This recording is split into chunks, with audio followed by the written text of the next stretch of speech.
Hey, I'm Tack, and well, another week, another Shiyu defense reset that seems to piss off nearly everyone in the YouTube comments, on Twitter, and on Reddit. However, to me, this particular reset feels a little different. Now, for context, I've actually been enjoying every single Shiyu rotation ever since its rework in 2.5, and I generally think this version of Shiyu is better in the long run as a better endgame challenge to keywords there. One thing I cannot deny is the continual shilling of certain characters Shunguang, due to restrictive stage buffs, which really should be selectable, and particular enemy lineups, which we can get into starting about now. Now, I'm getting this data off a website called Buff Explode, which is pretty much the only alternative to Akishin for endgame content as far as I can tell. So whoever made this, like, you're the freaking GOAT. Because Akishin got, so it is what it is. But yeah, this is our current Shiyu defense rotation as of 2.6. Now, I think we'll actually take a look at room 2 first, because I think this is the least offensive out of the three. Yeah, we'll take a look at the buff first, and it's honestly pretty innocuous. You know, use Ellen, or if you use Miyabi, or any Ice Agent, right? You know, you can take pretty good use of this buff, or just any like basic attack agent. You know, the Yuans of the world. It's a free wave room, you know, with a few mobs on wave 1, 2 mobs on wave 2 with a pretty easy elite. Like, all of these enemies right here are fodder. Like, you don't have a lot of HP at all, so don't have to worry about that. You know, if you use Miyabi, you're just gonna roll over these guys. And wave 3 has Koma and Monito, which, yeah, 28 million HP is a little bit more compared to the last time he was here. Like, I think, where is he? Yeah, he had like 24 million, a little bit more compared to last time, but it's nothing crazy, relatively speaking. So, and with the Miasma shield, it's an effective 24 million. I think a lot of teams can pretty easily get at least like a 20k, if not 25k for anyone that's been playing, you know, for a decent amount of time. Although Monito does have a pretty short stun window, 7 seconds, 200% stun damage multiplier for 7 seconds. So higher stun damage multiplier than usual, but it's really short. You could argue this stage is a Miyabi shield. She doesn't have a lot of support options that'll give her that nice stun extension, right? Maybe lighter, I guess. If you use lighter with her, I don't know who's doing that. Dylan, I don't know who the fuck is doing that. You know, just imagine if, you know, Miyabi or any of the other like anomaly agents who you can kind of run in a hyper carry team. Imagine if they got an actual dedicated support that can actually, you know, extend the stun window a little bit, right? For situations like these, you know? Yeah, imagine that. Anyway, now I want to talk about room 3 next, because I don't think it's as stupid as room 1, but room 2, I think it's a pretty clear rupture shill.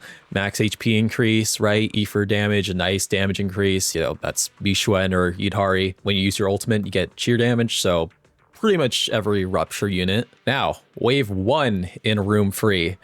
And honestly, at first glance, it looks very normal. You know, you've got 1 elite and a few mobs, although by a few, I mean literally 5 mobs, which is kind of weird. 6 total enemies. I think that's literally the most enemies we've gone in a single wave in Shiyu defense, like, ever. Because we've had like 5 normal enemies in 1 wave, right? If we go back to 2.1, yeah, we had like 5 rebel enemies here. 2.0, we had 5 normal Furials, you know, on single wave. So not that crazy. But it's the combination of that and an elite, which I think this guy, how the fuck do you pronounce him? Bonnyrek? Bonnyrek? Bonnyrek? I don't know, fucking the frog.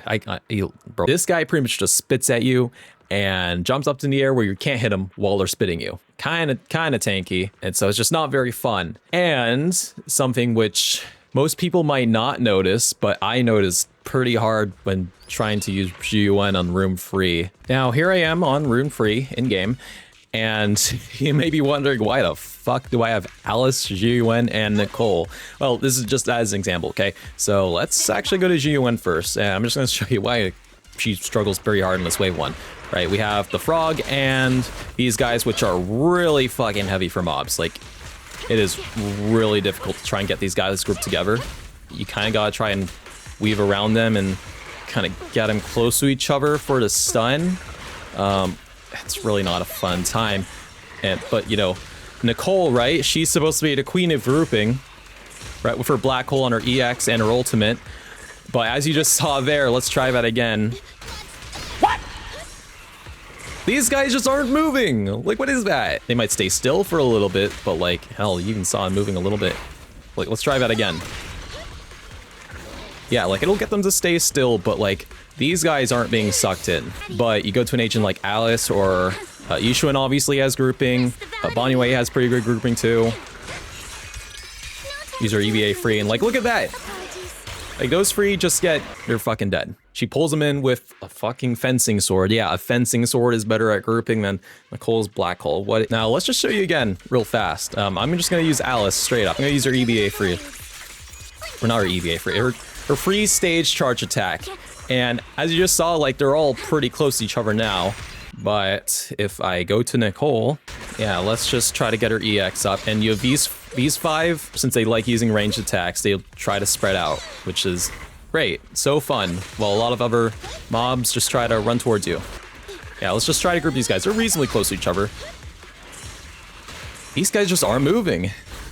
Like what? Someone like Alice or Banyue or Yishuan, they can just deal with that way easier. Someone like Zhiyuan, I mean, she doesn't group on her own, so she would rely on NICOLE for that.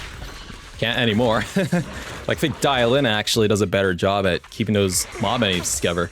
And once you deal with them, you gotta deal with fucking this guy, which is, yeah. Just to show you guys that I'm not totally crazy about NICOLE and the fact our grouping got power crept, I'm gonna show her off in room 2. These are very normal mob enemies. I mean, these guys are fucking like 1.0. Like, it just sucks them in like that so easily. And if I can get these guys to spread out a little, yeah, like her EX skill, it'll pull them in. Her ultimate, obviously, even more so. But the miasma walkers, they're just not. They're just too fat. Oh, yo, please fix. The actual boss, the big bug enemy, the swarm bug enemy or whatever, like, they're pretty innocuous. Like, they have a high stun damage multiplier, which you wouldn't be able to tell from here. But they have like a 200% stun damage multiplier, so you'd think Shunguang would be really good for this. She's good for the boss, but terrible for wave 1, which, why? How is NICOLE's black hole getting power crept? Like, that's just crazy. I never thought I'd see the day. So yeah, room 3, pretty annoying if you can't group all those mobs in wave 1, like a Zhiyuan team, right? Yeah.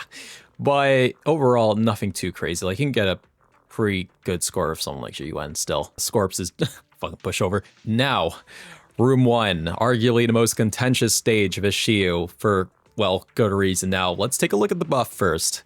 While in Aether Veil, bro, I swear to fucking God, Aether Veil buffs are just, it's like in Honkai Star Rail, where you have zones which do something kind of similar to Aether Veil. Like, imagine if they had MOC buffs that reward you for having a zone on the field, which, by the way, only like 8 characters out of the 80-something characters in that game have zones, right? Like Luocha, Ron Mei, and then there's a few more supports, but a lot of supports don't. Yeah, that'd be really stupid. And it's just as stupid here with this freaking Aether Veil buff. Like, if you don't have Suna or Zhao, or I guess maybe Arya, whoever else has Aether Veil buffs, because it's so fucking arbitrary who gets it. If you don't have it, well, you're not getting the 25% combat attack increase, which the 25% basically flat increase to your damage, which is a lot. 20% more crit damage and 10% physical res ignore, which that's all right.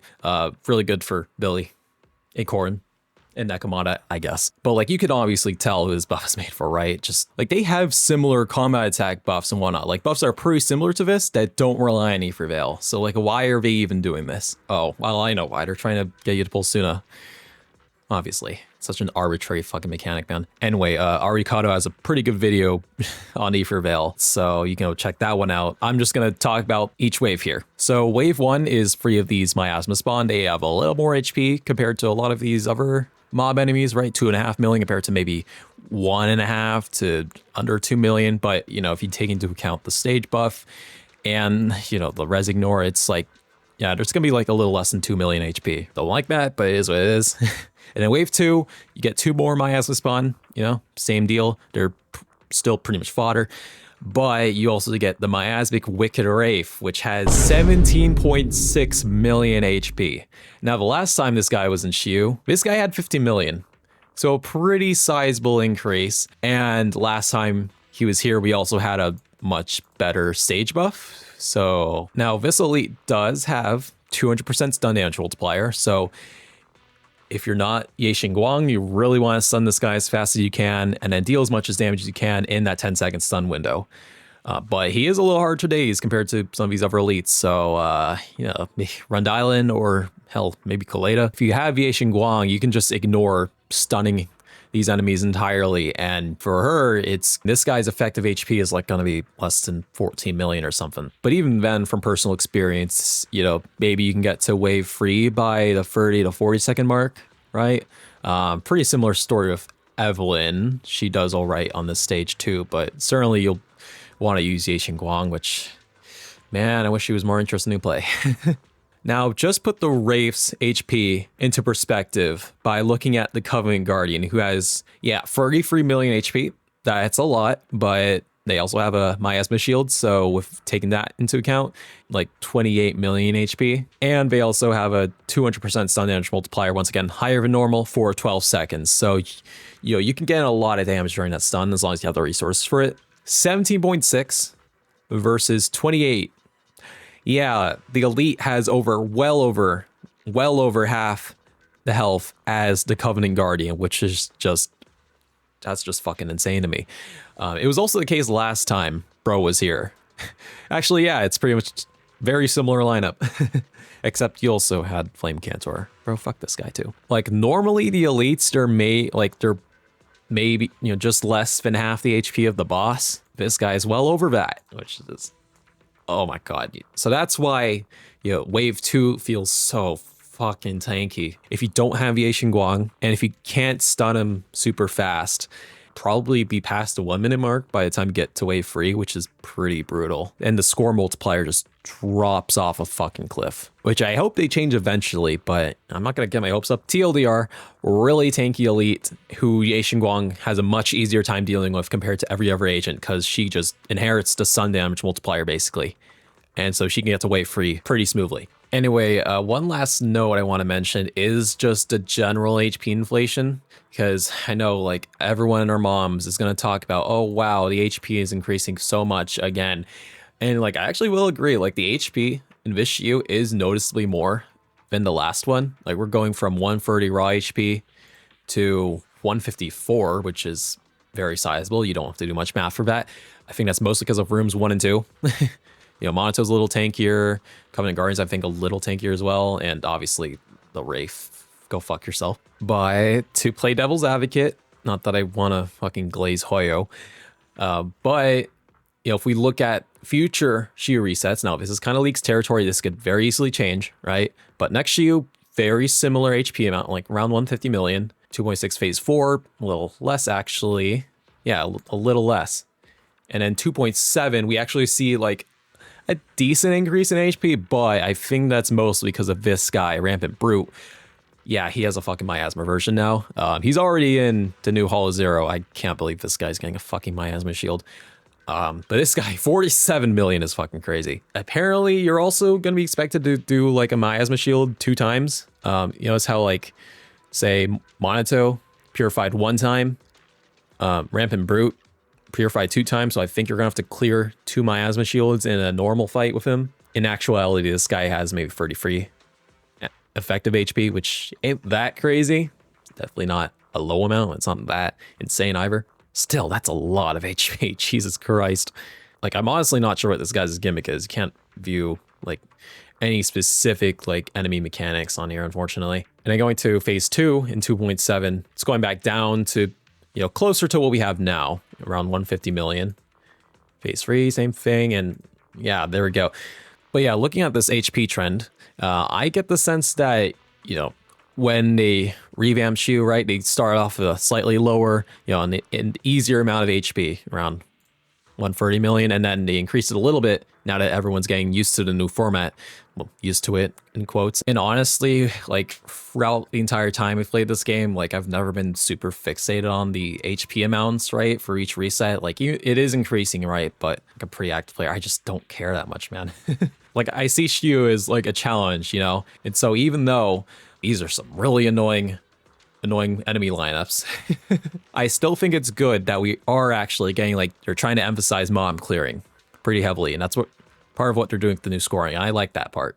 And especially if they were to make some changes to it, just to make it a little more lenient to those who may not, have free teams capable of doing 25,000 in each room, right? Like, I wouldn't mind that at all. I still enjoyed this reset, just not quite as much as the last ones, honestly.